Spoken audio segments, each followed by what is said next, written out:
Picture this. 80,000 people, one of the biggest stadiums in Spain. The match just ended and this happens. This is one of the most futuristic stadiums in the entire world, where the pitch can literally turn into a basketball court, a concert hall, an NFL venue, a villager's house. And today, I will be exploring it with Minecraft Create Mod.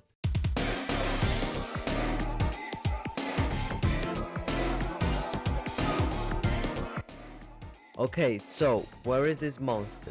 It's in Madrid, Spain, in a neighborhood called Chamartin, right here on the city's biggest avenue. You literally can't miss it. The field is 105 meters long and 68 meters wide. That's longer than a city block, and the players run across it for 90 minutes straight.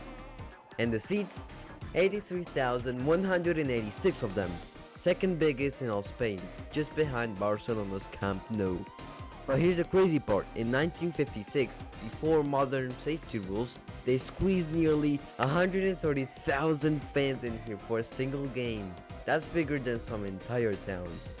And every single one of those seats sits on top of a secret. But for now, let's go explore the building. The Bernabeu has been home to Real Madrid since 1947, but the version you see today, it just finished a $1.7 billion renovation in 2024, completely changed from the outside. The outside is wrapped in 7,500 V-shaped steel slats. They keep the building ventilated, and they also work as a giant screen. Yup, videos and photos can be projected to the outside walls. It kinda reminds me of something else. Just so you know, players like Alfredo Di Stefano, Zidane, Ronaldo, not this one, the Brazilian player, David Beckham, Cristiano Ronaldo, Suey, played in the same pitch, as well as me. Seriously though, I played in here. Like in most stadiums, the roof can retract. Rain incoming, it closes. Sunny days, it opens. Genius. Now, if there's something like a storm outside, you can just close the roof and enjoy the game. I use mechanical pistons to push blocks acting as a roof, and a similar mechanism is used in the Real Stadium. There isn't that much more to talk about, so... Inside the Bernabeu, there are 360-degree video screens that wrap the whole stadium. You literally can't sit in a bad seat. It's mostly used for live video replays, instant replays, and real-time statistics. There is one at the bottom, which technically isn't 360, but like in every stadium, it's used mostly for ads.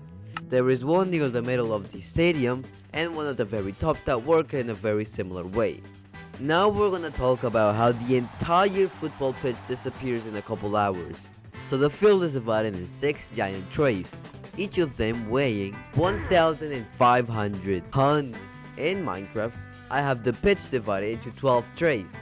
This was because it was easier to work with, so have that in mind. These giant trays need to be transported from left to right and down, where they will be divided in floors. In real life, they do this with transport vehicles that can move the structure. They head into this hole where the bridge-looking structures make sure the pitch is secure and doesn't just fall down.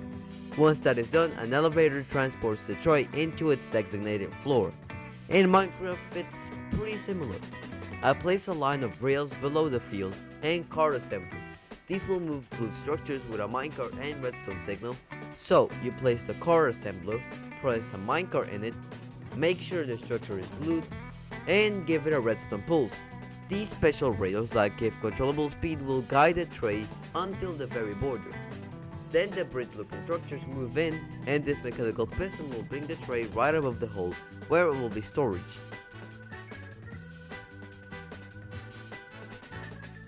These gantry carriages act as an elevator and can move the tray up and down. In this case, down. Holy, I didn't realize how long this process was. The gantry carriage has a redstone contact block on it. It will turn on every time it has a contact with another redstone contact. So when it reaches its floor, it will turn on. This will do two things: separate the tray from the gantry carriages and extend this piston. We do this so the elevator can go back up without getting glued to the same tray, and the piston will block the next incoming tray exactly 3 blocks from the other. Did you get that or nah? Last thing to mention, the first two pitch parts don't need the minecart process as the first one is already ready to move and the second only needs to be brought with the piston. For the rest, the piston can't reach them, so they need to be moved by minecarts. Once the pitch is completely divided into floors, the second process begins. The field needs maintenance so football players can have fancy grass. They use a lot of stuff. Specific LED lights, HVAC system to regulate temperature and ventilation, gas treatment like carbon dioxide, a system to water the grass, and human inspections. So if you want, you could try to turn it to grass so you can have a 5-star treatment. And then get kicked by Cristiano Ronaldo. Here's what nobody tells you. The disappearing field, the roof, that's not the craziest part. The craziest part is how they build it. Because this whole rebuild took 5 years, and in those 5 years, Real Madrid never stopped playing here. Think about that. Imagine rebuilding your house, the walls, the roof, everything, while you're still living in it. That's what they did, with 80,000 fans showing up every couple of weeks. They added over 33,000 tons of steel, that's heavier than 100 jumbo jets, and lifted giant beams over the stands without even cancelling again. Most of the heavy work happened in summer breaks and overnight. Brick by brick, beam by beam, a brand new stadium grew around the old one. Once the process is done, the pitch will be looking like this. But here's the question, what happens for the space above once the grass is gone? Why did we even need to remove the grass in the first place? Once the trays are stored, a hard floor takes their place. And now, the stadium can be anything. The Miami Dolphins beat Washington Commanders in overtime, the first NFL regular season game ever played in Spain. And in 2029, the stadium will host the opening match of EuroBasket. Taylor Swift played in this stadium exactly and sold all her tickets, of course. Think about it, a multi-use giant space where you can play everything throughout the year. So this place is almost never empty. Compared to other stadiums, here's the big idea. For 100 years, stadiums were built for one sport, one team, empty most of the years. The Bernabeu is the prototype for something new, a stadium that's also a concert hall, also an NFL venue, also a tennis court, also a basketball arena. The building itself becomes a transformer. Engineers around the world are already copying this design, which means in 20 years, almost every major stadium might work this way. And it all started with one Spanish football club, one Germanian company, and the question, what if the field could disappear? If you've made it this far, consider liking the video. Well, then I need to go, gotta play some football. Seriously though, I'm in the Real Madrid, look at this.